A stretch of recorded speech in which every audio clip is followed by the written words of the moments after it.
Sometimes there's light at the end of the tunnel, and sometimes that light is a train, and the train ran through, or may I say, the A chain ran through the Denver Broncos in a historically bad blowout loss. We'll go through all the details, and we'll pose the question, should the Broncos embrace a rebuild? We'll dive deeper into that on today's brand new episode, Locked on Broncos. You are Locked on Broncos, your daily Denver Broncos podcast. Part of the Locked on Podcast Network. Your team every day. The Denver Broncos get boat raced by the Miami Dolphins in historic fashion to drop to 0-3 on the season. The season at this point feels over. It might be over, but what might the Broncos be able to do this season to help them in the future, even if that's years down the road? Welcome into a brand new episode, Locked on Broncos, your daily Denver Broncos podcast, part of the Locked on Podcast Network, your team every day. Thank you so much, Broncos Country. We are so sorry to have to bring you a type of episode like this. Unfortunately, Sunday's outcome for the game, not what anybody had anticipated here, but Broncos Country obviously deserves better. Thank you so much for tuning in, making us your first listen of the day. Every single day, you can get this podcast for free on YouTube or wherever you get your podcasts in audio format here. Today's episode of the show is brought to you by LinkedIn Jobs. They help you find the qualified candidates you want to talk to faster. Post your job for free at linkedin.com/lockedonnfl. That's linkedin.com/lockedonnfl to post your job for free. Terms and conditions apply. The Broncos might be posting a job on LinkedIn here very, very soon here, Sayre.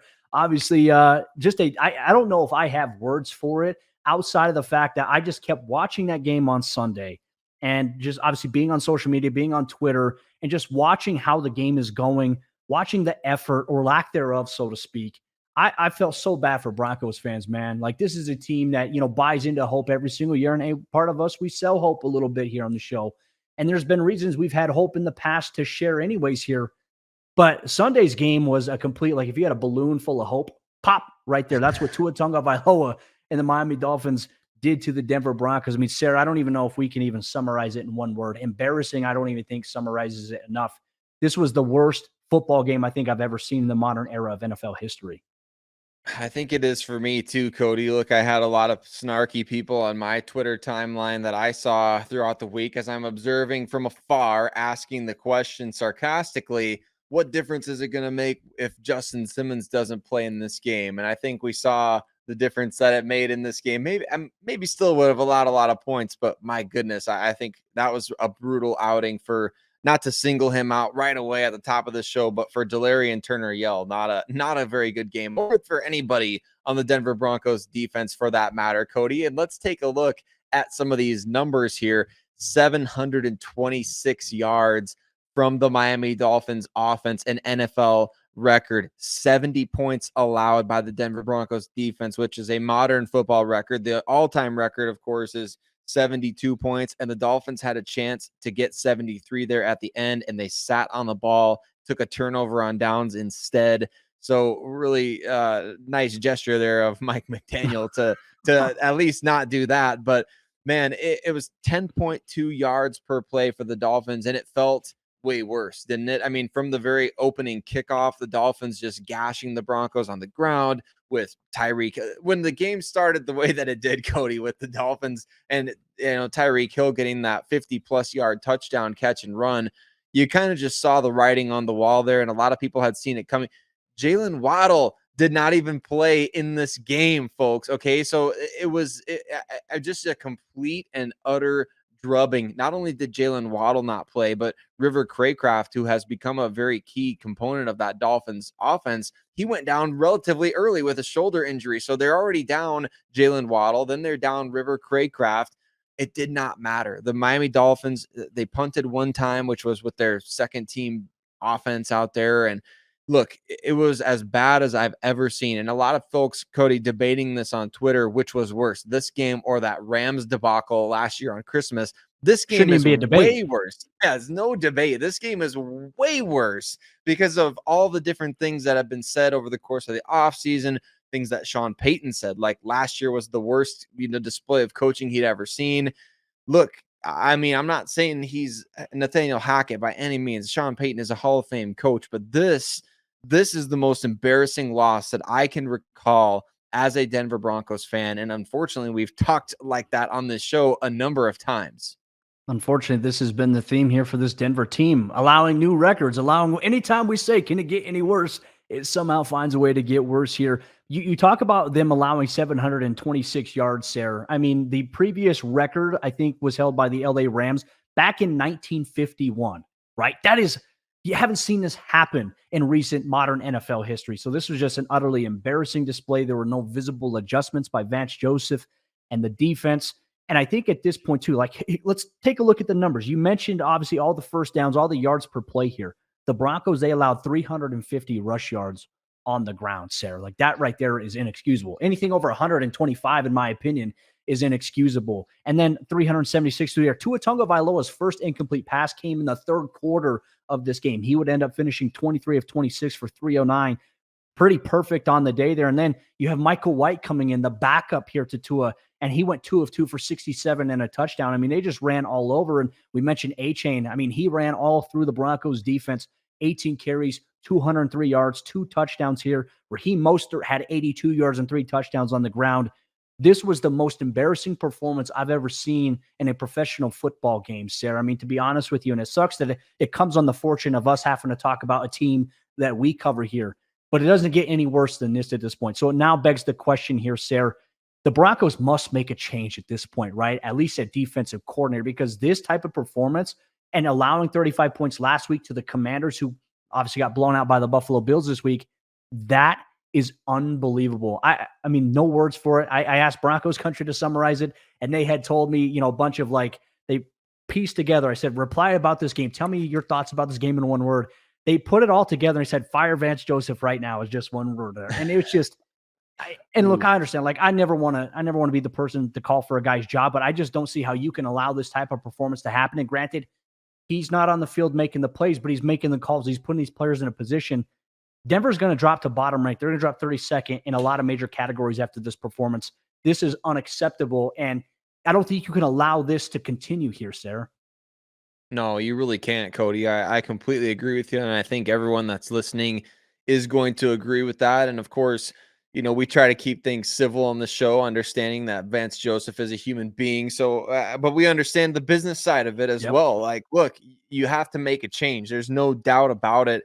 And it's only been 3 weeks. I get it, but it's progressively gotten way worse. And I think a lot of people could see this coming from a mile away. You try to keep an open mind as the team is still technically undefeated before the season starts, right? But look, when you're giving up 70 points in a game, all history and bets are off the table. You can't just expect things, it's going to get better from here. Something's going to start to turn around. No, nobody's hearing that right now. Nobody wants to see that. And for this goes deeper than Vance Joseph. It goes deeper than Sean Payton. This is the Walton Penner ownership group. They have been nothing but embarrassed by this team since they purchased the franchise. It has been one thing after the other, whether they're considered a laughingstock for the Nathaniel Hackett hire or the Russell Wilson trade, now giving up 70 points in a game. Like, they've got to be sitting there to themselves thinking, like, what the heck did we just get into? I mean, and I say this jokingly all the time, Cody, but man, it feels like the Broncos sold their souls for Super Bowl 50, right? At this point, it seems like, and I know that's not real. I know they didn't really do that, but like, that's just what it feels like. Like, you win Super Bowl 50 and you expended everything to get it. The Chiefs had the best player in the world. You've been a laughing stock ever since. Maybe drafted the worst quarterback that's ever been drafted to an NFL team. Like, everything that's happened for the Broncos since Super Bowl 50 has been like oh my gosh, is this actually happening to our favorite NFL team? It's terrible. It's gotten worse, and something does have to change. Broncos fans simply deserve better than the product that they saw during Sunday's game, and we'll see what happens. Look, their next game is going to come on the road, but I would not be shocked if we see a massive amount of no-shows in Denver's Week 5 home game against the New York Jets. But Broncos Country will continue talking about it. Hey, where do the Broncos go from here? I think it's time we ask the question here, and even us ourselves who've been very logical and optimistic about certain things, we're going to throw it out there. Should the Denver Broncos approach a full-on rebuild at this point, even though it's 3 weeks into the season? We'll dive deeper into this on today's episode, Locked On Broncos. Today's episode of Locked On Broncos, our post-game report, is brought to you by our friends over there at LinkedIn Jobs. And these days, every new potential hire can feel like a high-stakes wager for your small business, like hiring a former Broncos head coach to be your defensive coordinator. You want to be 100% certain that you have access to the best qualified candidates available, and that's why you have to check out LinkedIn Jobs. LinkedIn Jobs helps find the right people for your team faster and for free. It's easy to create a free job post in minutes over there at LinkedIn Jobs, and the Broncos could be putting something up for defensive coordinator here very soon. Then you just add your job and the purple hashtag hiring frame to your LinkedIn profile to spread the word that you're hiring. They have simple tools like screening questions, which make it easy to focus on candidates with just the right skills and experience, so you can quickly prioritize who you'd like to interview and who you'd like to hire. Some of those questions could be, do you know how to stop an opposing offense for rushing for over 200-something yards in a game? Do you know how to prevent an offense on the opposing team from scoring 70 points? These are questions that LinkedIn Jobs helps you filter out here today. It's why small businesses rank LinkedIn Jobs #1 in delivering quality hires versus leading competitors. LinkedIn Jobs helps you find the qualified candidates that you want to talk to faster. Post your job for free at linkedin.com/LockedOnNFL. That's linkedin.com/LockedOnNFL to post your job for free. Terms and conditions apply. Should the Denver Broncos embrace a full-scale rebuild? Is anybody off limits on this roster when it comes to potential trade talks? We're going to break that down, but before we do, Broncos Country, Cody and I, especially on a day like today, want to thank all of you for being part of what we do here, Locked On Broncos, right here on the Locked On Podcast Network, your team every day, free and available, that you can find podcasts anywhere, as well as on YouTube, where you can watch Cody and I. Hopefully, you join and sound off in the comments section for a little vent session. Look, we always say keep things civil, but you guys always have a right to feel the way that you feel. So however you're feeling after this game, let us know. Let your fellow members of Broncos Country know, but try to keep it civil. Even after a game where you give up 70 points and lose by 50, look, there's nothing positive to really say about this, Cody. And I think it does beg the question, should the Denver Broncos be in full-scale rebuild mode? Is this all on George Payton? Is this all the roster? Or is it mostly coaching? Like we talked in segment 1 about, hey, Vance Joseph's got to go. But really, is it the product of not having good players on that side of the ball? Is that the primary issue? I fall somewhere in the both category, but I want to hear from you. Do you think this team needs to embrace a full-scale rebuild at this point? I mean, at this point, you and I have been talking on the show for 6 going on 7 years now about, okay, hey, well, Denver's doing these things to shuffle and maybe build their roster a little bit. And unfortunately, like, that strategy hasn't worked out. Now, Denver's gotten some good players, Sayre. But I think at this point, I mean, Denver has done all these changes, and maybe this is just maybe the emotion of a big-time loss or the most embarrassing loss in franchise history here. But I think Denver's going to ask themselves the question here right now. Do we, at this point, with this window that we have, since we hired Sean Payton as our head coach, got a 5-year contract, understand they just did the deal with Russell Wilson at this point last year. Does Denver at this point just say, you know what, we screwed up, we're going to rebuild here? And this has nothing, and by the way, I want to preface this by saying this has nothing to do with Russell Wilson. Russell Wilson, the Broncos offense, is not the problem for this team this year, Sarah. I think we can both acknowledge that. And look, they've had their moments of downs, but they've had their moments of ups. Denver's offense is the furthest thing from their issues right now. But at this point, if you're saying we need to be in a better place, they might have to scrap and they might have to become sellers here at the NFL trade deadline. So, Sarah, I mean, I kind of want to open it up to you, and then we'll obviously talk about maybe what is a realistic outlook for the rest of the season. In your opinion, and I want to ask you this question, should Denver become sellers at the trade deadline? And if so, let's take a look at players who could potentially be on the block if that is the case. Barring the team winning their next 4 or 5 games, which seems very unlikely based on what we've seen to this point, I do think they need to be sellers at the trade deadline. And I think it starts with 2 guys who were already heavy on the rumor mill this offseason, namely wide receivers Courtland Sutton and Jerry Jeudy. Look, I'm not saying trade just one, and I'm not saying for sure trade both. I'm saying keep an open mind to whatever offers you get for either guy, because look, the Broncos wide receiver room is already bad. And if you're selling at the trade deadline, that means that you're willing to move off of guys in exchange for, hey, we're going to put some young guys out there, or we're going to throw, practice squad guys onto the active roster and kind of just see what happens this season. Here's what you can't do. You can't waste the trade value that these guys could bring back at this point, because this is a roster that needs to be replenished, Cody. And to me, these are two guys that can help you do that. Now, do I want to trade Cortland Sutton and Jerry Jeudy? Not necessarily. I haven't wanted that since the beginning, but if you can get decent value for these guys, meaning a 3rd round pick or better, or maybe in Sutton's case, maybe not quite a 3rd round pick, I guess we'll have to see. But if you can get decent draft capital for these guys, you have to start finding ways to reload this roster, because my goodness, it looks like the Broncos have plucked the scraps, and it feels like they've kind of been holding on for dear life to all these guys at this point.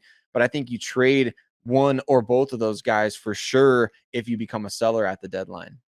And the hope when you build your roster, right? Because you and I approach things a lot from a team building perspective here. Denver, I think, in some of these cases, had the right thing in mind with a lot of the players that they've chosen, right? A young nucleus. And we were told, and we even saw it as well. The vibe when they had Vic Fangio was, okay, Denver's a quarterback away.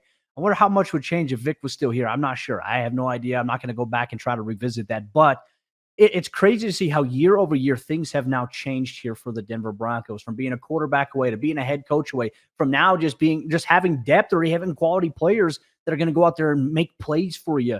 That has been the question here. And look, I think another name too, as much, me, I love Justin Simmons. I think this could also maybe be a scenario where if Denver is going to do a full-on rebuild, do right by Justin Simmons. Send him to a contender where he can go out there, have a chance to win a Super Bowl, and be a star player for a team that is ready to win big. Justin has been too good of a player throughout his career in Denver, and he's been so loyal, right? And that's why I've always admired what Justin's done, not only for the on-field stuff, but for what Justin has done off the field here. Justin is the type of player like, for George Payton, he went out there and look what he did for Von Miller. Gave him up, said, you know what, I'm going to send you to a place where I think you can win a championship. We'll get something in return from the Rams. Do that. Send him to a contender if you are going to. I'm not advocating that the Broncos do trade him at all. He's a major part of their team, face the franchise type of player here. But if you're going to rebuild, do right by some of the players that deserve it. Justin's deserving of being on a team that wins. He has not been on a winning team. Obviously 9-7 back in 2016, but they didn't make the playoffs that year. And then obviously you have some other guys too. You have expiring contracts with Garrett Bowles. There's obviously Josie Jewell on an expiring deal. He left Sunday's game with a groin injury, did not return. And then I know a name that you put on the list was Randy Gregory here. I mean, where does Denver go here, Sayre, at this point? Like, if they do become sellers, I think we have to tell ourselves this. We have to tell Broncos Country this. Sunday was bad. There will be more bad ahead, right? And especially if Denver's going to embrace the rebuild, I think everybody has to accept, if they're going to embrace that, this team is not going to be good for quite some time. Right. And I think that one thing that I didn't even include in our show script, Cody, is something that I think has become a bit taboo for a lot of Broncos fans to talk about. And it's the idea of trading Patrick Surtain, which I think most of us, even 24 hours ago, even 4 hours ago, or 5 hours ago, depending on when you're listening to this, we're recording shortly after the game's conclusion. But just before the game started against the Dolphins, we would have mostly all in Broncos country considered Pat Surtain untouchable. At this point in time, I personally don't think he's got to be considered untouchable. I think if you're looking to reload and rebuild the roster, he is the guy who's going to. I did see his dad's tweet, yes, which for anybody that didn't see it, he's basically saying that his son doesn't deserve to be getting dragged around like this. Look, I think if you're going to rebuild the roster, reload the roster, obviously Surtain could be a building block for you, or he could net you multiple building blocks via trade. I think a player of his caliber would go for a lot. Or let's say we're getting way ahead of ourselves here. Let's say the Broncos finish with like the 5th pick in the draft. Maybe Pat Surtain, like we saw with the Panthers and Bears last year, maybe he could be used in a trade to get you up to number 1 if the team that has number 1 already has a QB, which probably unlikely at this point, but you never know. So just keeping the options open there. But I think certainly you want players like PS2 to be untouchable, but that only happens if you're winning games. If you are as bad as the Broncos were on Sunday, nobody's untouchable.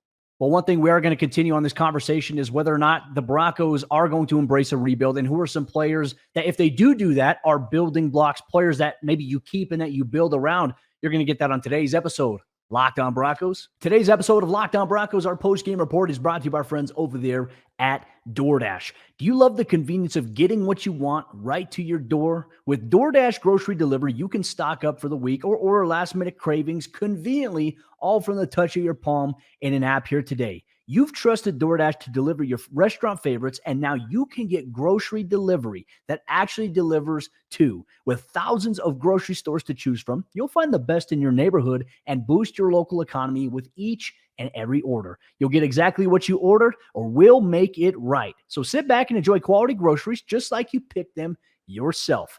Want even more value? You can save on all your grocery and restaurant favorites with a $0 delivery fee on all eligible orders with a Dash Pass membership.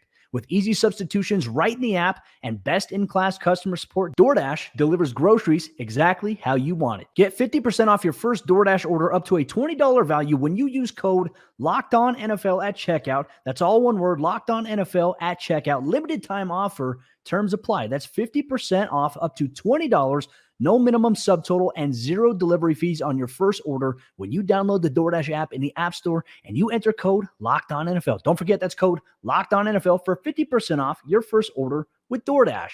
As we jump into the fourth quarter action on today's episode of the show, a disappointing outcome for the Broncos here. No victory Monday. More so getting boat raced by the Miami Dolphins 70-20 in historic fashion here on Sunday. An embarrassing loss here for the Broncos franchise in general here. We just want to say thank you so much, Broncos Country, for rocking with us, making us your first listen of the day every single day. Whether it's good, whether it's bad, you're always going to get an episode. You're always going to get coverage here from an objective point of view where we take a look at everything. So Broncos Country, while the team is stinking it up right now, don't give up on us. We look forward to trying to bring you as much as we can through the good and the bad here. Locked On Broncos here. But Sayre, kind of continuing our conversation about whether or not the Broncos should approach a rebuild here. Let's talk about this as well, because we'll get into some building blocks here. But I want to ask the question here for Broncos Country and for you. What is a realistic outlook for the rest of this season here for Denver, offensively, defensively? And if also the Broncos do make changes here, I'll throw one out there. If Denver moves on from Vance Joseph, I don't think it should be a bad thing. Look, see what Christian Parker can do. It's going to be tough. It's going to be adding more to his plate.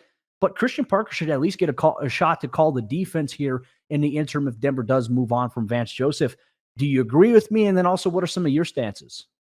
I completely agree with you on that, Cody, and I would be open to just about every possible option right now when it comes to, hey, let's get a look at this guy or let's get a look at that guy. I don't think anything is off the table when you play as bad as you did on Sunday. And really, I think that we talk about potential players that you can build around. Yes, we just talked in the previous segment about Pat Surtain, and we talked about the fact that he's probably not untouchable at this point, but look, he is a guy that you would need to get a substantial offer to move away from. But I think the unfortunate reality right now is, Cody, is that the Broncos really lack true building blocks. Who's that guy off the edge? Who's that guy at wide receiver? Or is it maybe Marvin Mims? I think he's one of those guys maybe. So those are two guys right now that I would see as like true foundational pieces, or at least really important pieces going forward. Two of your more talented guys on this roster. But unfortunately, is it limited to that at this point? Or is there somebody else that you think could be a building block? I still feel like Javonte Williams, you can build a team around him. Now, look, obviously there's the narrative about how running backs are, the value, whether or not you pay them. But, even in Sunday's loss, I thought Javonte Williams was a bright spot. I thought Marvin Mims, as you mentioned, I thought he was a bright spot, not only in the receiving game, but he had a 99-yard kick return for a touchdown that honestly is going to get lost in everything. Like Marvin Mims, I would say maybe through 3 weeks of play, the last 2 weeks has probably been the team's lone bright spot that they've had there. He is a special player. You can see why. Great vision on the kick return. Also, great ability to go up and catch a ball there at the wide receiver position downfield. He's got true playmaker, legitimate speed that you need for an offense. And if you're going to build or rebuild, essentially, a quarterback is going to need a player like Marvin Mims, I think, in order to thrive a little bit here. And I think you also have to have a run game. But I agree with you in terms of defense. Denver needs a premier edge rusher. They need a guy like that. They need defensive line help on the interior. I mean, Sayre, to be honest with you here, the Broncos' interior defensive line has been a massive letdown this season. There's nobody there, in my opinion, right now that's really a building block for your franchise here, which also opens up the door from some other opportunities out there. But I feel like if I had to maybe name 3 players that are on this Broncos roster right now that you could build around, it would be PS2, be Marvin Mims, and it would be Javonte Williams in the run game. I don't think I could disagree with you on that, Cody. And maybe you could argue like Quinn Miners and Ben Powers on the interior. Those are two relatively young guys that could be building blocks for you. McGlinchey is obviously getting paid a lot of money, but I don't know that you would necessarily consider him a franchise cornerstone at this point. He's certainly one of the highest paid players on the team. You want to be able, like I said, you want to be able to see a number of guys become building blocks, but gosh, just how unfortunate is it that we don't get to see, we're getting robbed of another season from Caden Stearns, who is one of the most talented guys on this team. We have yet to see Baron Browning, who has the talent to be that kind of, cornerstone piece, in my opinion, off the edge, could be a 10 sack type of guy per year if fully healthy, but we haven't seen that. And that's the unfortunate aspect of things. I think Jerry Jeudy has that kind of talent, but unfortunately, we just don't see it unlocked consistently enough. That's why I think the Broncos are in a position right now where they have a lot of guys that I can't remember who tweeted me this. So if you're listening to the show or watching on YouTube and you were the one who tweeted me, feel free to give yourself a shout out in the comments. But somebody was like, look, this is a team that has just a lot of really good players that would be awesome if the team was really good, like as supplementary pieces, but on their own and collectively, it's just not coming together to form a good enough team. And so, like, yes, I think we could see a lot of regret from Broncos country. You trade Jerry Jeudy to another team, all of a sudden, bam, he's going off. But the situation is different. It's just like how things would be probably a lot different if Justin Jefferson had been drafted by Denver as opposed to being drafted in Minnesota. Like, situation matters so much for these guys. Environment. And I just think that these players the Broncos have are not quite in that right environment right now. And when they get out of it, I think we'll see a lot of them have success, but it's not the end for the Broncos. Okay. They have to figure out which guys are going to stick around, which guys are building blocks, and which guys they need to separate from now, move on, recoup, and reload after the season. I'm very curious to see what Sean Payton feels and like how he's feeling about maybe the roster evaluation here, because here's the deal. We said it earlier. He signed a 5-year contract in Denver here. And if you're going to embrace a full-on rebuild, I mean, Sayre, that could take 3 to 5 years, right? That could go well past Sean Payton's contract. Or if, let's say, they rebuild, they tear it down, but they're making the gradual steps with a young roster, and as they're building and get maybe some more building blocks in place, if they're seeing this upward progress under a rebuild, then maybe it allows Payton to be extended here where you continue that, right? And I think it opens things up too. Like, if Denver does rebuild, do they move on from Russell Wilson? Even though, here's the thing, Russ has not been the problem for the Broncos this season. I think anybody saying that Russ has been the issue, you don't know what you're looking at here. Russ has done, I think, a lot. Like, there were times in Sunday's game against the Dolphins, I saw him hang in the pocket and I saw him deliver a throw while getting absolutely blasted. His ball placement was good. Just unfortunately, Denver's offense, I think, is solid. I think very decent this year. They're much better than what we saw last year, but that's not going to matter. None of that's going to matter if the defense continues to give up big runs, big plays. I mean, no words there just on how embarrassing. That might be the worst. That actually could have been the worst defensive performance we might have seen in NFL history. This era, last era, whatever it may be here. I didn't see guys bring it. And it's weird because I'm never going to sit here and try to question players' hearts or anything like that. But it seemed like the Broncos in this game specifically on defense, it looked like they gave up. It looked like they were depleted.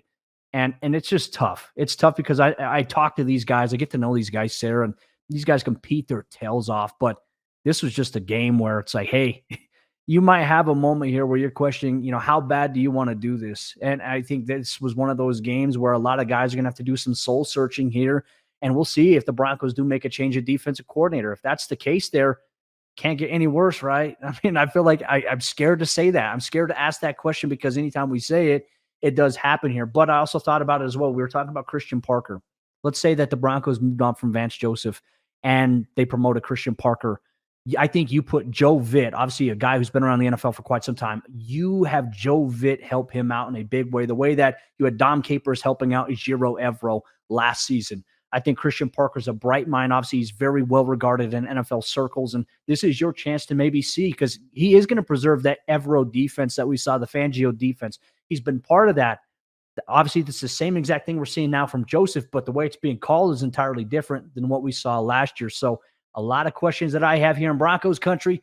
We just want to say we're with you. You all deserve better in terms of what the on-field product has looked like. And unfortunately, it doesn't look like the Broncos are going to be any good this season. Obviously, they're 0-3, but it feels like the season is over at this point. So what can Denver do the rest of the way here as they try to build up or try to build towards whatever strategy is coming here? Well, we'll have you covered every single day, every step of the way here on the Locked On Broncos podcast. Tomorrow's episode of the show, we're going to talk about stock up, stock down, potentially some breaking news if anything does happen here in the next 24 hours. You can expect that on tomorrow's brand new episode, Locked On Broncos. We appreciate you so much, Broncos country. Hang in there.